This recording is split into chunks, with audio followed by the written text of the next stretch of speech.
اعوذ باللہ من الشیطان الرجیم بسم اللہ الرحمن الرحیم سورہ قصص کی چند آیتیں پڑھ رہا ہوں، 71، 72، 73۔ قل ارائیتم ان جعل اللہ علیکم اللیل سرمدا الى یوم القیامت من الہ غیر اللہ یأتیکم بضیاء۔ کہہ دیجئے کہ بتاؤ، اگر اللہ قیامت کے دن تک تم پر ہمیشہ کے لیے رات کر دے تو اللہ کے سوا کون معبود ہے جو تمہارے لیے روشنی لے آئے؟ افلا تسمعون، تو کیا تم لوگ سنتے نہیں؟ قل ارائیتم ان جعل اللہ علیکم النہار سرمدا الى یوم القیامہ من الہ غیر اللہ یاتیکم بلیل تسکنون فیہ۔ کہہ دیجئے کہ بتاؤ، اگر اللہ قیامت تک تم پر ہمیشہ کے لیے دن کر دے تو اللہ کے سوا کون معبود ہے جو تمہارے لیے رات کو لے آئے جس میں تم سکون حاصل کرتے ہو؟ افلا تبصرون، تو کیا تم لوگ دیکھتے نہیں؟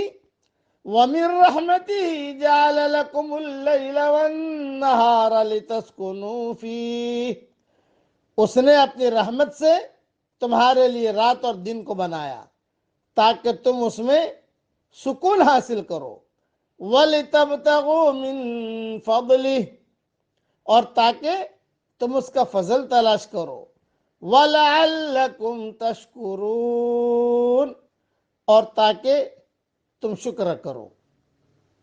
اس کی مختصر سی تشریح سمجھا دیتا ہوں میں۔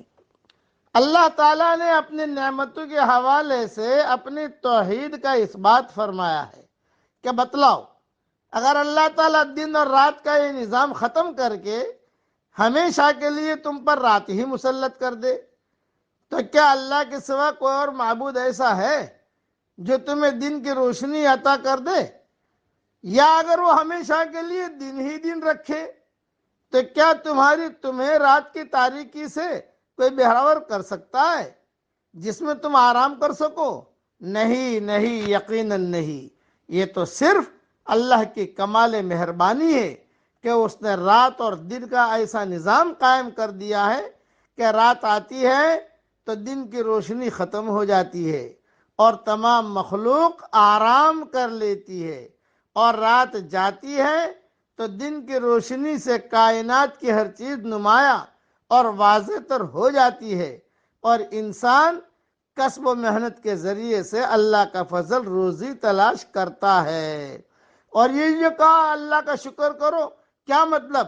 یعنی اللہ کی حمد و ثنا بھی بیان کرو، یہ زبانی شکر ہے، اور اللہ کی دی ہوئی دولت، صلاحیتوں اور توانائیوں کو اس کے احکام اور ہدایت کے مطابق استعمال کرو، یہ عملی شکر ہے۔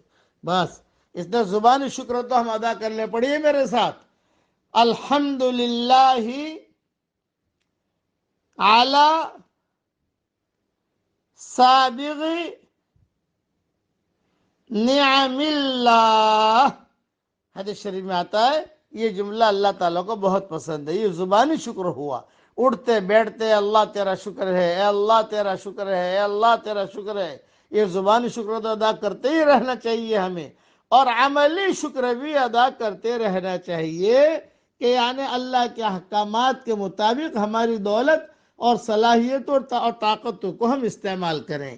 اللہ تعالی ہم سب کو عمل کرنے کی توفیق عطا فرمائے، آمین۔ وآخر دعوانا ان الحمدللہ رب العالمین۔